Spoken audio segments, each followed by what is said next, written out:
नमस्कार दोस्तों, मैं पुलकित मोहन सिंगला। स्वागत है आपका हमारे चैनल में। दोस्तों, किसी का सवाल था कि अगर कोई आपको प्यार में अपने डालता है और उसके बाद आपको छोड़ देता है, यानी कि प्यार में आपको धोखा देता है, तो उस इंसान को क्या सज़ा मिलती है। दोस्तों, अपने आप में ये बहुत इम्पोर्टेंट विषय है क्योंकि लाखों लोग इस चीज़ को फेस करते हैं और अपने लाइफ में कभी ना कभी उन्होंने बिट्रेयल देखा होता है, धोखा देखा होता है। जिससे वो प्यार करते हैं, वो उसे छोड़ देता है या छोड़ देती है, या और दोनों ही चीज़ें वाइस वर्सा दोनों ही तरफ से हो सकती हैं। किसी एक की गलती हो सकती है, दोनों की हो सकती है। मेन चीज़ है धोखा। अक्सर जब हमें धोखा मिलता है प्यार में, तो हम सामने वाले को ब्लेम करते हैं, उसे गाली देते हैं, उसको बद्दुआ देते हैं। हम कहते हैं उसने हमारा इस्तेमाल किया या वो इंसान ठीक नहीं था। हम अटके रहते हैं उस इंसान के प्रति धोखा खाने के बाद भी। वो इंसान आगे बढ़ जाता है, उसकी शादी हो जाती है, बच्चे हो जाते हैं और हम वहीं अटके रह जाते हैं। उसी को याद करते रहते हैं, कुढ़ते रहते हैं, रोते रहते हैं, उसको सोच के गाली देते रहते हैं, नफ़रत करते रहते हैं, सोशल मीडिया पे उसे स्टॉक करते रहते हैं और अपनी लाइफ में हम वहीं रह जाते हैं जहाँ हम थे। हम ना इस बात पे यकीन कर पा रहे होते कि हमारे साथ धोखा हुआ, ना हम इस बात को एडमिट कर पाते हैं कि वो इंसान हमें छोड़ के आगे निकल गया। ना हमें इस बात का यकीन होता है कि हमें छोड़ दिया गया और ना हम इस बात पे यकीन करते हैं कि ऐसा हुआ क्यों। हम बहुत मोटिवेशनल चीज़ें करते हैं, देखते हैं, सोचते हैं हमने उसको दिखा देना है, उसको चिढ़ाना है और बड़ा बनना है ताकि उसको पता चले, उसको एहसास हो। क्योंकि कहीं न कहीं हमारी सोल चाहती है कि वो इंसान माफ़ी माँगे हमसे, हमारे आगे घुटने टेके, नाक रगड़े और तब हम उसको मना करें, रिजेक्ट करें, ताकि हम वो सुकून हासिल कर सकें, जो सुकून उसने हमसे छीन लिया हमें रिजेक्ट करके या हमें धोखा देके। और जब तक वो सुकून हासिल नहीं होता, आत्मा तड़पती रहती है और कहीं न कहीं हमारे अंदर उस सुकून को हासिल करने के अलावा एक चाह भी बनी रहती है कि दोबारा वो रिलेशनशिप बिल्ड अपॉन हो जाए। तो क्या ये चीज़ दिखाता है? ये चीज़ दिखाता है कि आपका केतु ग्रह बहुत ज़्यादा वीक है और नेगेटिव है। केतु पागलपन तक कर सकता है। एक तरफ़ा प्यार में पागलपन, धोखा खाने के बावजूद भी पागलपन, और यहाँ तक कि प्यार इस हद तक कि आपको धोखा मिल गया, सामने वाले ने आपको बिट्रे कर दिया, मना कर दिया, रिजेक्ट कर दिया, उसके बाद भी आप उसके लिए सालों साल बैठे हो, वेट कर रहे हो उसका और उसकी दीवानगी में अपने आप को बर्बाद करते जा रहे हो, अपनी लाइफ को वेस्ट करते जा रहे हो, सिर्फ़ उसके बारे में सोच-सोच के। बहुत लोग हैं शादी ही नहीं करते उस इंसान के लिए जिस इंसान ने शादी भी कर ली, बच्चे भी कर लिए, लाइफ में सेटल भी हो गया या हो गई, अपनी लाइफ में मौज ले रहे हैं और आप उसको याद कर रहे हो और उसके पीछे जो जा चुका या जा चुकी, आप लाइफ में आगे ही नहीं बढ़ पा रहे। तो जो सोचने समझने की शक्ति है, राइट डिसीजन मेकिंग है, वो ज़ीरो हो गई। जैसे कि केतु है, धड़ है, सर नहीं है। तो क्या सोचना है, क्या डिसीजन लेना है, क्या सही है, क्या गलत है, इसकी समझ नहीं है। तो ये ऑटोमेटिकली एक नेगेटिव केतु का संकेत होता है क्योंकि हमारी ज़िंदगी में चीज़ें आगे बढ़ती रहती हैं, चाहे वक्त हो, चाहे हवा हो, चाहे पेड़ हो, चाहे पशु हो, चाहे हमारे फैमिली मेम्बर्स हो, चाहे हम खुद हों, पर हम एक जगह एक पॉइंट पे अटक गए और आगे नहीं बढ़ रहे और हमारे चारों तरफ पूरी दुनिया आगे बढ़ती जा रही है। तो कहीं न कहीं ये केतु का एक बहुत बड़ा सिंबल होता है, एक बहुत बड़ा सिग्नल होता है कि आपका केतु नेगेटिव हो रहा है। ऐसी गलती करने से हम अपनी प्रेज़ेंट लाइफ़ भी ख़राब कर देते हैं और आने वाली लाइफ़ भी ख़राब कर देते हैं। ये तो हो गया हमारा पॉइंट ऑफ व्यू कि भई जो हम अपने साथ करते हैं, खुद को सेल्फ टॉर्चर करते हैं। अब बहुत लोग ये सवाल भी करेंगे कि भई सामने वाले को क्या सज़ा मिलेगी? उसने हमारे साथ ऐसा किया, क्योंकि आप कितना ही मोटिवेट कर लो ऐसे लोगों को, कितना ही आप उनका कॉन्फिडेंस बढ़ाओ या कहो भाई सामने वाली तो शिट थी या सामने वाला तो बेकार इंसान था, घटिया था। केतु आपको वही कहते हैं ना, गंदे वाला इश्क। आप उसको गाली दो, उसको कुत्ता बोलो या कमीनी बोलो तो चलेगा, दूसरा बोल दे तो बर्दाश्त नहीं होगा। तो वो गंदे वाला इश्क केतु करवाता है कि आप उसकी बुराई भी नहीं सुन सकते। आप भले ही उसको 100 गाली दे दो, 100 तोहमत लगा दो। तो आपको या ऐसे किसी भी इंसान को समझाना बहुत डिफिकल्ट होगा कि भाई वो इंसान ऐसा नहीं है या वो है तो मूव ऑन करो। ये वक्त के साथ खुद आपको आगे बढ़ना सीखना होगा, और आप खुद वक्त के साथ ऐसा अगर नहीं करते तो बर्बादी की राह आपकी है। पर कहीं ना कहीं वो इंसान, हर इंसान जानना चाहेगा कि जिसने हमारे साथ ऐसा किया उसको सजा क्यों नहीं मिली। पहली चीज, इस लाइफ में हर इंसान रोल प्ले करता है और फिर चला जाता है, जैसे कि फिल्मों में होता है। कभी कोई एक्टर आया, कभी कोई विलन आया, कभी कोई आया, छोटे छोटे हर एक के रोल है, वो कंप्लीट हुए, सीन में से बंदा out. In the same way हमारी लाइफ में भी लोग रोल प्ले करते हैं और चले जाते हैं।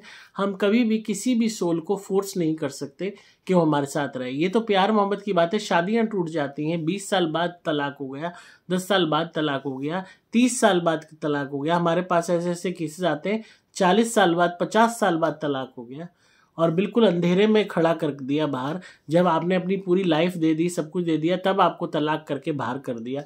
तो आप सोचिए उन लोगों पे क्या बीतती होगी। तो हर इंसान रोल प्ले करता है हमारी लाइफ में और चला जाता है। किसी ने आपके इमोशंस के साथ खेला, आपको धोखा दिया है, तो यही केतु उसको सजा देगा। अगर इस लाइफ में सजा नहीं दे पाया तो नेक्स्ट लाइफ में ऑटोमेटिकली सिचुएशन और ऐसी क्रिएट हो जाएगी कि आप के प्यार में वो पड़ेगा या पड़ेगी और आप उसको धोखा दोगे। टिट फॉर टैट, जब तक कि उसकी सोल उस धोखे का दुख नहीं सहलेगी, केतु शांत नहीं बैठेगा। अब जरूरी नहीं कि ये धोखा आपके थ्रू ही वो दिलवाए, हो सकता है जिसके लिए उसने आपको छोड़ा वो उसके साथ वैसा ही धोखा करे जैसा उसने आपके साथ करा। तो जब तक केतु उसको वैसी ही दर्द नहीं दिलवा देगा जैसा उसने आपको दिया, केतु भी शांत नहीं बैठेगा। उसका जहां भी उसकी कुंडली में प्लेस्ड होगा, किसी ना किसी वे में उसको भी धोखा मिलेगा, बिट्रेल मिलेगा, वैसी ही हर्ट मिलेगी जो उसने आपको कॉज की है। इस लाइफ में नहीं हो पाई तो नेक्स्ट लाइफ में जरूर होगी। और अगर आपकी इंटेंशन इतनी स्ट्रांग है, खासकर ऐसे लोगों की होती है जो मरते दम तक उस धोखे को याद रखते हैं, तो नेक्स्ट लाइफ ऑटोमेटिकली आपकी ऐसी जरूर एक ऐसा पल आएगा जब वो आपके प्यार में होगा और आप उसे धोखा दोगे। अब ये जरूरी नहीं कि आप मर्द हो तो अगले जन्म में मर्द ही पैदा होगे, या आप महिला हैं तो महिला ही पैदा होंगी। ये रिलेशनशिप किसी भी वे में हो सकती है, किसी भी जेंडर में हो सकती है, किन्हीं भी हालातों में हो सकती है। तो ये आपके हाथ में नहीं है। पर हाँ, जो ग्रीवियस धोखा, जो एक hurt, grievous hurt in terms of emotions या जो भी है आपको मिला, वो ऑटोमेटिकली जब तक उसकी सोल को नहीं मिलेगा, वो जब तक उस चीज़ को फेस नहीं करेगी सोल, आपको ये समझ लीजिए केतु आपको जब तक न्याय नहीं कर देगा केतु, तब तक आपका केतु भी चैन से नहीं बैठेगा और उसका भी नहीं बैठेगा। केतु ग्रह हमेशा इस चीज़ को, और चाहे आप इसमें शनि की इन्वॉल्वमेंट कह लो, न्यायकारी शनि देव है, पर जो केतु है वो इस चीज़ को ऑटोमेटिकली उसकी कुंडली में रिफ्लेक्ट कर देगा। अगर चाहे इस लाइफ की कुंडली आप देखें या नेक्स्ट लाइफ में जो भी उसकी कुंडली देखेगा, वो यही कहेगा कि इसने किसी को हर्ट किया होगा तो इसके साथ ऐसा हुआ है। तो आप चाहे इस चीज़ को सुकून मान के बैठिए कि हाँ, उसको भी धोखा मिलेगा, उसने मुझे धोखा दिया और मुझे अब आगे बढ़ जाना चाहिए, क्योंकि इस चीज़ के लिए आप ज़बरदस्ती यूनिवर्स को नहीं फोर्स कर सकते कि आपकी आंखों के सामने वो चीज़ हो। क्योंकि हमारी प्रॉब्लम क्या है, हम फिल्मों की तरह चीज़ें चाहते हैं कि हमारे साथ गलत हुआ, अब हमें अभी की अभी न्याय चाहिए और हमारे हिसाब से चाहिए और हमारी मर्जी से चाहिए और हमारे सामने होना चाहिए। वो चीज़ें नहीं हो सकती। हो सकता है जो आप अपने नज़रिए से सही हो सकता है कुदरत के नज़रिए से या दूसरे के नज़रिए से आप गलत हो सकता है कुछ गलती आपकी भी हो सकता है सामने वाला सही हो, आप ही बिल्कुल गलत हो। तो और कई दफ़ा अपनी पर्सनल चॉइसेस होती हैं, मजबूरियाँ होती हैं, बहुत चीज़ें होती हैं, ऐसी चीज़ें होती हैं जो आप नहीं देख सकते, पर कहीं ना कहीं हम एज्यूम कर लेते हैं उसने ऐसा किया तो यूं किया होगा, क्योंकि हम दूसरे के हालात नहीं देख सकते, हम सिर्फ उसके जुबान से सुन सकते हैं। अब हमें यकीन करना है नहीं करना ये हमारे ऊपर है, पर जो कुदरत है वो न्यायकारी है, ग्रह हमारे न्यायकारी हैं, तो वो देख सकते हैं कि क्या सही है क्या गलत है और किस सिचुएशन में क्या जजमेंट सही है। तो हम खुद कभी भी, अपने लिए हर कोई सही होता है, हम अपने आप को सही ठहराते हैं, हर कोई ठहराता है, दूसरे को गलत ठहराते हैं, पर कौन वाकई में सही है कौन गलत है वो भगवान देख रहा है। उसके न्याय के आगे किसी का भी न्याय नहीं चलता, किसी की भी जजमेंट नहीं चलती, सिर्फ उसकी जजमेंट चलती है। यहाँ पे आपके साथ कोई गलत कर ले, कभी ना कभी लाइफ में आप भले ही ना देख रहे हो आपकी पीठ होगी, वो इंसान ज़रूर तड़पेगा। हाँ, बहुत हम लोग बद्दुआएं देते हैं, हाय लगाते हैं, कोसते हैं, उसने हमारे साथ ऐसा किया, उसके साथ भी ऐसा हो, पर और ये चीज़ वर्क भी करती है, लगती भी है बद्दुआ। पर यही कहूँगा कि बार बार अपने जीवन को खुद दुखी मत कीजिए, खुद को दुखी मत कीजिए उस इंसान को याद करके जो आपकी लाइफ में नहीं टिका या नहीं टिकी। वो आपके लायक नहीं थे और ये फैक्ट है। अगर वो होते तो वाकई में आपकी वैल्यू समझते। जो आपकी वैल्यू नहीं समझ रहा है इसका मतलब ये नहीं कि आप कम वैल्यू के इंसान हो। अपने आप को हम डी वैल्यू कैसे कर देते हैं उसने हमें रिजेक्ट किया, इसका मतलब हम में कमी है, हम ऐसे हैं, वो है, ये है। हम खुद को ही कंकर बनाने लग जाते हैं जबकि हम हीरा हैं। अगर उसे हीरे की परख नहीं तो हम खुद को कोयला या कंकर क्यों बना रहे हैं? हमारी परख करने के लिए कुदरत है, हमारी परख करने के लिए ईश्वर है। हमें तुच्छ इंसानों पे डिपेंड नहीं होना अपने आप को जस्टिफाई करने के लिए। इस बात का ध्यान रखिए। और रूप रंग प्यार का क्या है?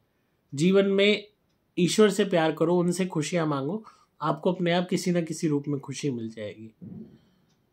इस बात को समझिए। बाकी अगेन ये कहूँगा कि केतु पॉजिटिव होगा तो आप समझ पाओगे, नेगेटिव होगा तो नहीं समझ पाओगे। अब जो भी प्यार में एक तरफा पड़े होते हैं या धोखा खाने के बाद म्यूचुअल प्यार भी हो, धोखा मिल जाता है, उनको समझाना भी कई दफ़ा नामुमकिन हो जाता है। उनके घर वाले समझाते हैं, दोस्त यार समझाते हैं, फ्रेंड्स समझाती हैं कि आगे बढ़ो लाइफ में, वो नहीं बढ़ पाते। तो ये भी एक केतु का एक नेगेटिव पहलू होता है जो उनको उस दर्द के थ्रू गुजारता है, दर्द का सागर, कि आप बस उस लाइफ को दर्द भरी सब कुछ होते हुए आप माइंड से उस पेन को जी रहे हो और वो पेन पूरी आपकी बॉडी और सोल तक रिफ्लेक्ट हो रहा है, क्योंकि आप अपने दिल से और दिमाग से उस चीज़ को निकाल ही नहीं पा रहे हो। और केतु का जो एक स्वभाव है, क्योंकि सर नहीं है कि तो क्या करूं मैं, समझ नहीं आ रहा क्या करूं, वो स्वभाव हावी हो जाता है। तो इसलिए इस बात का ध्यान करिए और अपने जीवन में आगे बढ़िए। बाकी अगर आपको लगता है आप अपने पास्ट से नहीं बाहर आ पाते तो आप हमारा लॉकेट ऑफ हैप्पीनेस मंगाइए, उसको पहनिए गले में। आप देखेंगे धीरे धीरे आप अपने आप जितनी भी बुरी यादें हैं आप उनसे आज़ाद हो जाएंगे। तो इसी तरह सुनते रहिए, प्यार देते रहिए। वीडियो कैसी लगी ज़रूर बताइएगा कमेंट्स में। लॉकेट ऑफ हैप्पीनेस के लिए आप व्हाट्सएप कर सकते हैं 8130331007 पे, और धुनी भी मंगा सकते हैं। नंबर दोबारा बोल रहा हूँ 8130331007। मैं हूँ आपका दोस्त पुलकित मोहन सिंगला।